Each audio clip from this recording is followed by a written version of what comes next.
أعوذ بالله من الشيطان الرجيم بسم الله الرحمن الرحيم اللهم عجل لوليك الفرج. हज़रत अमीरुल मोमिनीन अली इब्न अबी तालिब अलैहिस्सलातु वस्सलाम નહજુલ બલાગાની અંદર હિકમત નંબર 36માં ઇરશાદ ફરમાવે છે કે જે લાંબી આશાઓ રાખે છે તે બુરા કામ કરવા લાગે છે. એમાં કોઈ શક નથી કે જો માણસની પાસે આશાઓ અને તમન્ના ન હોય તો દુનિયામાં તે જે પ્રગતિ કરી રહ્યો છે તે ન કરી શકે. એક જવાનની તમન્ના હોય છે કે કંઈક શીખીને બલંદ દરજ્જા સુધી પહોંચી જાઓ. એક ખેડૂતને આશા હોય છે કે સારી એવી ખેતી કરે અને તેમાં ઘણું ઉપજ આવે અને ઘણી કમાણી થાય.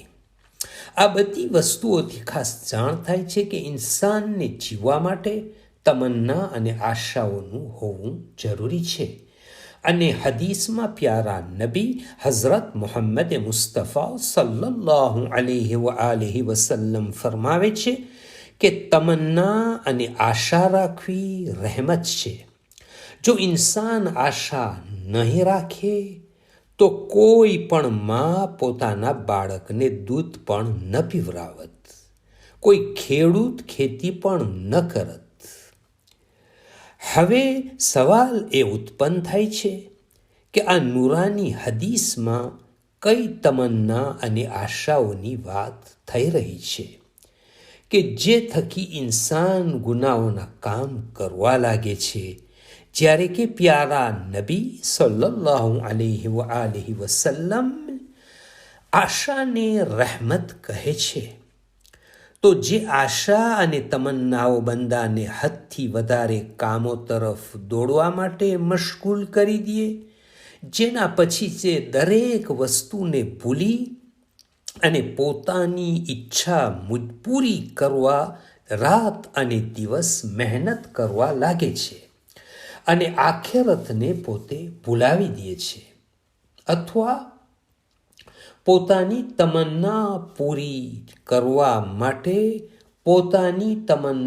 પૂરી કરવા જાયઝ કે ન જાયઝ રસ્તા અપનાવવા લાગે છે, અથવા બીજાની સામે પોતાની ઈચ્છા પૂરી કરવા જલીલ અને બેઇજ્જત કરનારી હરકત કરવા માંડે છે. તો ઇમામ અલૈહિસ્સલામે જે લાંબી ઈચ્છાઓ તરફ ઇશારો ફરમાવ્યો છે તે એવી ઈચ્છાઓ અને એવી તમન્નાઓ છે કે જે ઇન્સાનને બુરાઈ તરફ ખેંચે છે. તેના વિરુદ્ધમાં જો બંદો પોતાની આશાઓની સાથે અલ્લાહ, રસૂલ અને અહલે બૈત અલૈહિમુસ્સલામના રાસ્તા ઉપર ચાલે, પોતાના સમયને દીનના રસ્તા ઉપર વાપરે, પોતાના ઝિક્રે ઇલાહીમાં મશગુલ રાખે અને પોતાના બાલ બચ્ચાઓ માટે હલાલ રિસ્ક કમાવવા મહેનત કરે તો તે યકીનન મોટી ઇબાદત ગણાશે.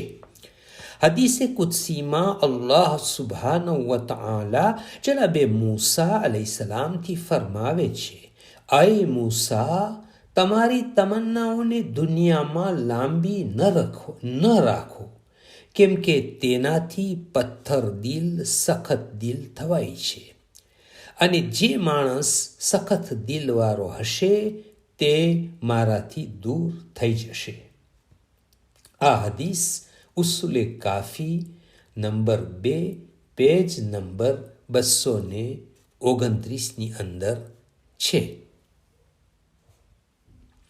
જાહેર છે કે પથ્થર દિલ માણસ ખુદા, કયામત અને મોતને ભૂલી જાય છે, કેમ કે તે લાંબી આશાઓના લીધે બધું જ ભૂલી જાય છે, જેના કારણે તેની ઉપર શૈતાન જીતી જાય છે.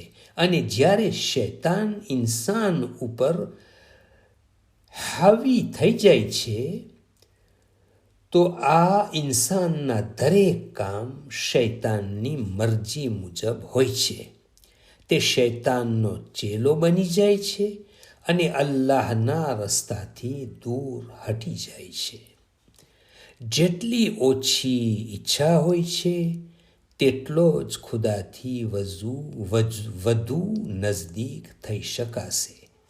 اللهم صل على محمد وآل محمد وعجل فرجهم. From Fountain of Ahlul Bayt.